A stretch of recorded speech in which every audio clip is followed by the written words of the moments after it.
Hello all paneer 65 recipe simple and டேஸ்டியாக என்னோட ஸ்டைலில் எப்படி செய்கிறதுன்னு பார்க்கலாமா. பவுலில் 200 கிராம் அளவு பன்னீர் எடுத்திருக்கேன். இது ஹாட் வாட்டர்லாம் இதை ஆட் பண்ணல, டேரெக்டாகவே கட் பண்ணி ஆட் பண்ணியிருக்கேன்.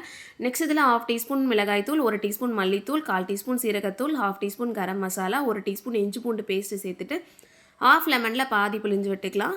நெக்ஸ்ட் இதில் 2 டேபிள் ஸ்பூன் தயிர் ஆட் பண்ணிவிட்டு 3/4 டீஸ்பூன் உப்பு சேர்த்துட்டு 2 டேபிள் ஸ்பூன் அரிசி மாவு, 2 டேபிள் ஸ்பூன் சோள மாவு ஈக்குவல் ரேஷியோவில் எடுத்திருக்கேன்.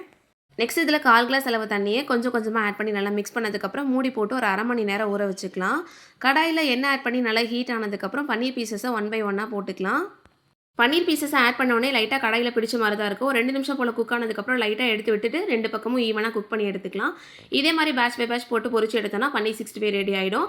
மேலே நல்லா கிறிஸ்பியாகவும் உள்ள நல்லா சாஃப்ட்டாகவும் இருக்கும். கண்டிப்பாக ட்ரை பண்ணி பாருங்கள். என்னோட சேனலை நியூவாக பார்க்குறவங்க சப்ஸ்கிரைப் பண்ணிட்டு நோட்டிஃபிகேஷன் ஆன் பண்ணிக்கோங்க. அப்போ தான் ஃபியூச்சர் வீடியோஸ்க்கான அப்டேட்ஸ் உங்களுக்கு வரும். நெக்ஸ்ட் ஒரு இன்ட்ரெஸ்டிங்கான vlogல பார்க்கலாம். Until then, bye from Shamla's Kitchen. Thanks for watching. Bye bye.